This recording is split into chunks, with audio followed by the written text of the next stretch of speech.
welcome back to my channel. If you're a new subscriber, let me know in the comment section down below how you found me. If you're a returning subscriber, thank you for tuning back in to see my face. As y'all can tell by the title of this video, I watched Hulu's newest reality show, The D'Amelio Show.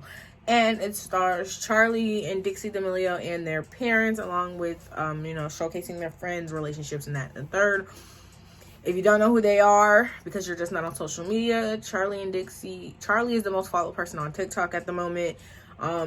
She blew up, I want to say, late 2019 / early 2020. And yeah, they've since had partnerships with Hollister, Morphe, I believe, and a whole bunch of other brands. She danced with J-Lo on, what's that thing called? The Super Bowl. So yeah. Charli is 17, I believe, and Dixie is 19 or 20. 19, I believe. So yeah, we're just gonna get into the show. My thoughts and opinions. First things first with the show, I do not think that anyone is above critique, especially if you are a large creator with a large platform, as they are. Charli has, I want to say, 100 million or over 100 million followers, and Dixie, I don't know. I'll put it here. But yeah, a lot of the critique they get is because roughly when, I don't want to say when she gained her platform, but when her platform truly skyrocketed, Charli was with the Renegade dance, and that dance was created by Jalaiah Harmon, a young black creator from Atlanta. And a lot of people did not know Jalaiah created a dance, because at the time, during this time on TikTok, a lot of people didn't give credit when they were doing a dance. But with this dance being so viral, a lot of opportunities came along with it to these popular white creators who perform the dance, and going to basketball games, teaching it to these basketball cheerleaders, getting interviews on late night talk show hosts about a dance they did not create. They essentially just did it, and even then they didn't do the proper version of the dance. So yeah, critiques like that to me are very valid, because you should be honest with how you're using your platform. I feel like it's key to always give black creators their credit when it's due, because it is harder for us to make it into the industry due to discrimination and people not really wanting black people to be the face of an app or whatever the case may be. Yeah, so critiques like that are valid. Another critique I have is the fact that she's involved. She's not currently dating, but she was involved with Lil Huddy. His real name is Chase, I believe. He was, showcased to have said the N-word. As far as I'm concerned, he's never apologized. He just acted like it didn't happen. And she's never addressed it either. I feel like if you're going to be with someone that's saying racial slurs, the least you could do is have them apologize. That's neither here nor there. But those are things I consider valid critique. Even her sister Dixie, when she got into it with Trisha Paytas, and she did the Renegade, the dance created by the young black Jalaiah Harmon, she did that dance and she tagged Jalaiah in the caption. And doing the dance isn't the issue. The issue was she did the dance to an audio of Trisha Paytas saying the N-word. So you have this audio of a white woman saying a racial slur and then tagging a young black creative who created this dance as if it's in a gotcha moment, essentially trying to weaponize black anger in doing so. And I feel like that's a valid critique to give. I'm not sure if she did apologize. I know the video was taken down within the same day that it was posted. I don't know if she apologized or not, but that's not the point. But things like that are valid critiques. When someone who has a large platform are doing things like that and associating with people like that, it's valid to critique them.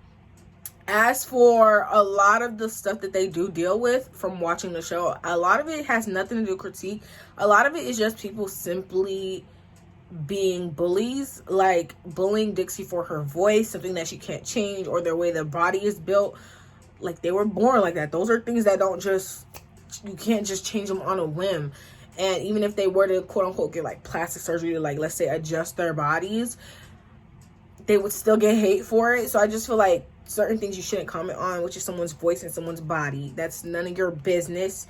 You know what I'm saying? Like, if you don't and people do it a lot with Dixie and her new music career. Like, I understand if that genre of music is not for you, that is a valid critique. Or you feel like, the lyrics are like lacking substance, or her voice is being drowned out by the music. Those are valid critiques. Saying you essentially just don't like her voice is just oh, her voice is weird, that's not a valid critique. Saying that maybe, oh, she's going too high for her range, or, you know, something like that, that's something that's valid. If, you know, that's a valid musical critique. Bullying somebody for just the way they speak, it's a no for me. Yeah. Moving on, the show made me realize, but I feel like it helped address the fact that the idea of being a social media influencer, the idea of gaining your platform, not in the traditional sense of TVs and movies and, like, you know, mainstream artists who, like, sold their work and built their way up in that sense. Social media influencing is a new platform when it comes to, like, stardom or fame, because a lot of times social influencers, they are not household names. These are names, unless you're on the internet, especially different sides. The internet has very different sides because it's multifaceted because of how many people are on there.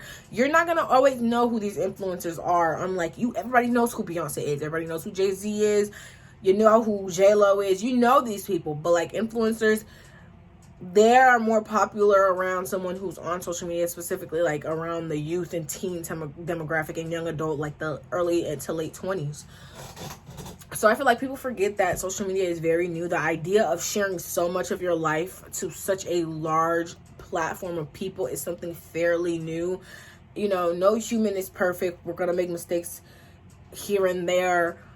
And, you know, like I said, it's a modern thing. We don't know where it's going to go. We don't know how long it's going to last. It could end next year for all we know. But for now, it's something that fairly new that a lot of people are still navigating as adults. And, you know, to be a young teenager or a teen period, to try and navigate this type of large platform, you know, trying not to say the wrong thing, wear the wrong thing, you know, it's a lot. And I feel like people forget that, you know.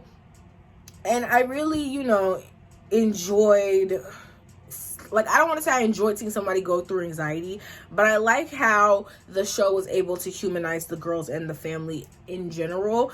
It, you know, it showed how they did struggle with their own mental health, whether it was Charlie with her social anxiety or Dixie with her overall general anxiety, and how, you know, having hundreds of millions of people, you know, watching you, that's scary. When you leave your house, having tabloids and things like that following you to the store that you're going to, that's terrifying, because you never know what people are going to do. You don't know these people. You don't know what they have going on. You don't know what they might, you know, think they want to do. And that's a scary thing. You know what I'm saying? At least with, like, traditional celebrities with such stardom, there are usually a lot of, like, security and things of that nature to protect them. With influencers, you know, some of them do have security, others don't, because they still feel like they're regular people, because they're not on, like, that magnitude. But it can still be dangerous. It can still be harmful. Yeah, even me, I have social anxiety. I can't imagine having 100 million people watching my every move. Probably more than that. There's probably more people that watch her moves who simply just don't follow her, you know. But the bare minimum of 100 million people watching your every move of what you're doing today, what you're gonna do tomorrow, you know, is she gonna slip up today, is she gonna slip up tomorrow, like that, I can't even, like, conceptualize the idea. It's terrifying. Me on my own, going through my everyday life, where my only, you know, the only person watching and judging me is myself, that's terrifying. I can't imagine a whole bunch of strangers I've never met who have this expectation of what they want me to be, expect me to be, you know. That's So yeah, the show did a very good job of humanizing them. I don't think the show in itself is, like, a bad idea. I actually think it's I actually don't mind the show, because it really shows the life of, like, an influencer, in the sense of, like, what's going on behind the scenes that we don't get to see all the time. Because a lot of times with influencers, you see the content that they post and that's about it. They get to turn off the cameras and then that's it. You get to see what they put out, which is what's going to lead me, like, into actual critiquing of the show. You can tell everyone in the show is very awkward because they've never done, like, reality TV, which is fair. You know, you went from, you know, once you put your phone down, the cameras are off, you're allowed to relax, talk to your friends about whatever you want to talk about. But now you have these cameras on you 24/7, and not even just the cameras, but you have actual people holding these cameras and these mics and these boom boxes, trying to make sure, you know, they're capturing every moment. And it's like, you know, what is like, you know, obviously you want to have a good show, you want to talk about certain topics, which is why I feel like some of the topics the girls discussed amongst them and their friends, I feel like that's not their everyday topics, but it's probably what they talked about for the show, to give like good content, but not too much that would like take away too much of the privacy in their lives. And, you know, I don't really blame anyone. I feel like everyone was most comfortable in their interview sessions. So in reality TV, obviously you have their everyday lives, but they usually like pan to a section where the person is simply just talking to the camera, like recapping that entire moment, what they were feeling in that moment. And it's usually filmed after, you know, a week or two. So yeah, I still feel like everyone was most comfortable in that aspect, because I feel like behind the scenes they were being asked questions versus, you know, when it was just them and like a camera just standing there in the room. You don't know what's okay to say and what's not okay to say. You know, you don't want to be pinned as a villain. You don't want the wrong thing to come out, and you don't want to spill all of your business in case, you know, that's something you don't want to share with others. But I feel like as the show goes on, they'll get a little bit more comfortable with the cameras, especially in public. It really gave Charlie like an anxiety attack when she was in public with cameras, because it hadn't yet been announced that they were doing a show, and she was afraid that if the tabloids posted she had a camera crew with her, people were gonna like think the worst or assume the worst. Something in the show that threw me for a loop was the fact that, you know, obviously majority of their friends are also influencers with large platforms, and they were talking about, you know, how people are constantly trying to cancel them for like the most obscene or obsolete things. And I can't imagine having to apologize for doing nothing. Like, I remember one of their friends, Avani, she had to apologize for buying Billie Eilish merch. Are you serious? You're on me because I bought this girl stuff? And it was like her fans are like, oh, she wouldn't approve of this and this, that, and the third. Putting money in her pockets?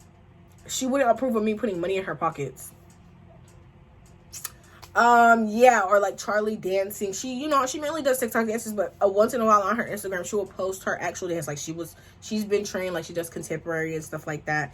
And, you know, people will try and cancel her for saying, oh, they don't like the way she's dancing in this artist wouldn't care for you to dance like this. And it's just like the most insane things they're quote unquote getting canceled for, and they end up just apologizing for it regardless, just to ease the hate that they're getting.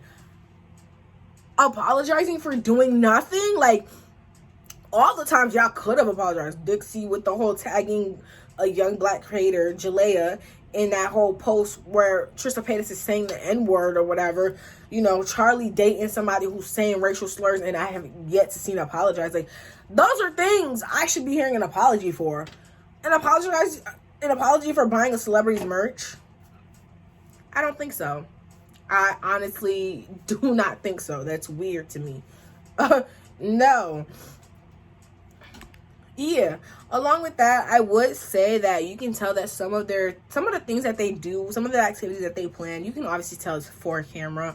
Like having a at-home chef come and cook for them, going axe throwing as a relaxing weekend, this, that, and the third. Like, those are things that obviously you can tell they're not doing day to day. Like, those are not regular things that they're doing or they've done before. You could tell it's just, you know, they just did it to do it.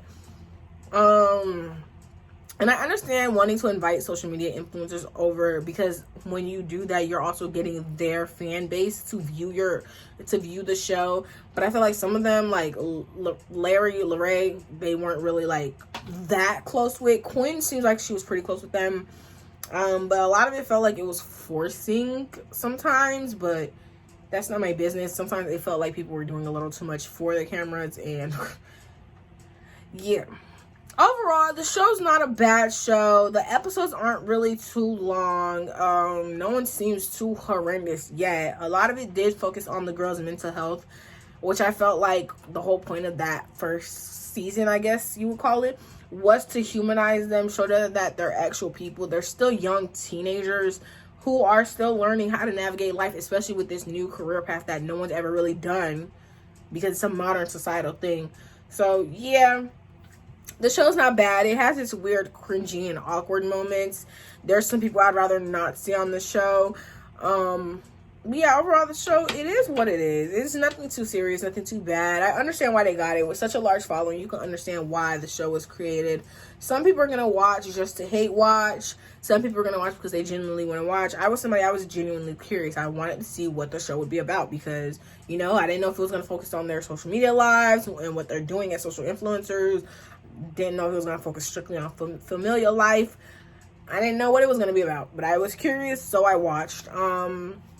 Yeah, it is what it is. Giving valid critiques to large creators is always okay. Bullying a large creator for things they cannot control that have nothing to do with their actions is weird. I don't like it.